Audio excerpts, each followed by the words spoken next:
All right, I never thought I'd be saying this, but I have kind of a beautiful clip coming from the Joe Rogan Experience. Now, just bear with me, because in this clip, Joe Rogan is talking to another MAGA voter, and they both seem to be skeptical about Trump's election fraud claims. They say, is Trump just lying to us about that? They both seem to realize that Trump's been a shitty, no-good president. And here's the thing.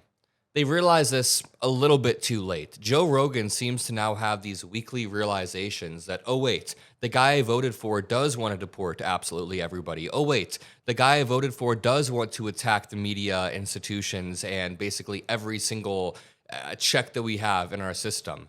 And as I see Joe Rogan go through these realizations, it just makes me wonder, where were you when Trump was running on this? They ran saying mass deportations now. They ran saying that they were going to target political opponents. But either way, the reason why I continue to cover this, and it's quite controversial, people in my audience disagree, but it's because Joe Rogan is sort of a microcosm of how a lot of Americans feel. Whether we like it or not, Joe Rogan has a massive, massive platform, a massive audience, and something that he does is he kind of just represents the average bro voter. Or broettes, women voter, it doesn't matter.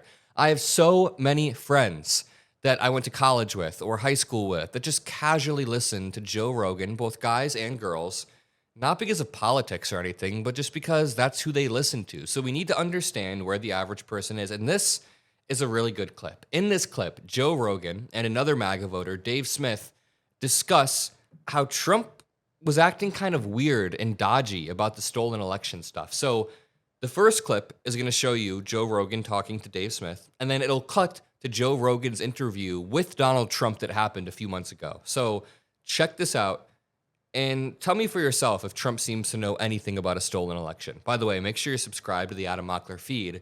We're trying to hit 2 million subscribers and beat all of our MAGA competitors, and you guys make that possible, so thank you. So I agree with all of that. I'm just saying, like, once you've made these statements and your administration is in. Answer. No, I remember. It was one of the most interesting parts of your podcast with him was, like, when you asked him about that, it was like he really didn't have anything to back it up. If that was you or if that was me, I mean, if there was some reason why I knew that they did something and I could give you all the facts, I would have that ready for anybody. Because for 4 fucking years, they've been telling him he's crazy for questioning the election. Yeah. So after 4 years, I'd have a fucking tight 10 minutes on the election where I could just rattle off at you and rock your world with it. Like these are the facts, Jack, that you were robbed in 2020. Yeah, totally. How do you think you were robbed? Everybody always cuts you off. I'm going to allow. Well, they not only cut you off. Well, what I'd rather do is we'll do it another time, and I would bring in papers that you would not believe. So many different papers. That election was so crooked. It was the most crooked election. Okay, but give me some examples of how. Well, let's start on the top and the easy ones. Okay. They were supposed to get legislative approval to do the things they did, and they didn't get it. In many cases, they didn't get it. What things? Anything. Legislative approval like for extensions of the voting, for voting earlier, for this, for all different things. By law, they had to get legislative approvals. You don't have to go any further than that. If you take a look at Wisconsin, they virtually admitted that the election was rigged, robbed, and stolen. Nope. They wouldn't give access in certain areas to the ballots because the ballots weren't signed.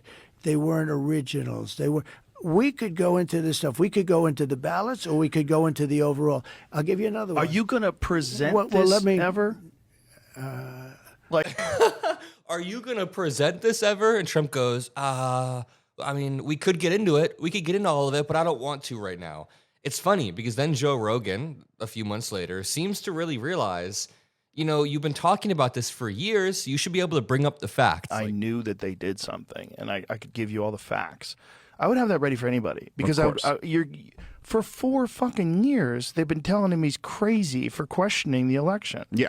So after 4 years, I'd have a fucking tight 10 minutes on the election where I could just rattle off at you and rock your world with it. Like these are the facts. But Joe Rogan is saying he didn't have anything. He didn't have a tight 10 minutes. He didn't even have a tight 1 minute. He seemed frazzled. And that's where, for Joe Rogan, the emperor has no clothes. The emperor came on his podcast and tried to explain the election fraud thing. but didn't have any substantive example whatsoever. And listen, for all that we dislike Joe Rogan, I know a lot of people think that he's just only in it for the money, that he is a secret closeted MAGA or whatever. I think for all that we dislike him, it's nice seeing him act skeptical of this current administration in some regard. But the problem is, he doesn't seem to understand what he even voted for. I mean, watch this clip of Joe Rogan talking about amnesty for undocumented immigrants. This dude doesn't seem to know who he voted for. And then there's this pushback on amnesty.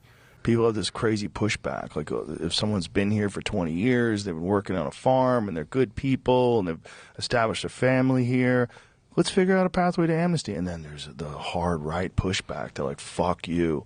You got here illegally. Get the fuck out. It's like, those are jobs Americans could do. It's like, I mean, do you know who you voted for, man? You voted for the people who were holding up mass deportation now signs at the RNC. So this is the problem. I truly, truly believe most Americans are not okay with Trump's radical style of deportation. I truly believe that conservatives always say 80-20, that liberals believe in the issues that only 20% agree with, while conservatives have the 80% popular positions. But I disagree. When it comes to immigration, 80% of the population thinks that people who are here and commit crimes and who are here illegally should be deported, but we agree with that as well. 80% of the population roughly also agrees with a pathway to citizenship, with the idea that if you're here working for a better life, with a better family, you just want a healthy, happy life, that there should be some pathway to citizenship. Most Americans believe that, but that is not what the Trump administration is doing. The Trump administration is reallocating funds meant for the deportation of criminals towards the deportation of, like I said, farm workers or people who are just going to their immigration hearings. They get targeted by ICE, which is disgusting. That's why it's important for us to relentlessly message this. Lately, I've been doing more debates and more appearances. I went on CNN a few times. I also did this really fun bar debate called Bar Fight that's coming out soon.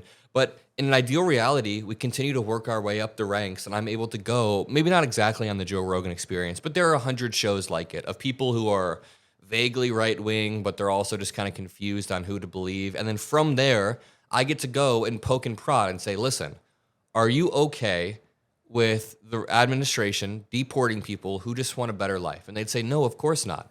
Then I could go and list off, these people have been deported with no due process, and they're just here trying to work. This 80-year-old was deported to Argentina.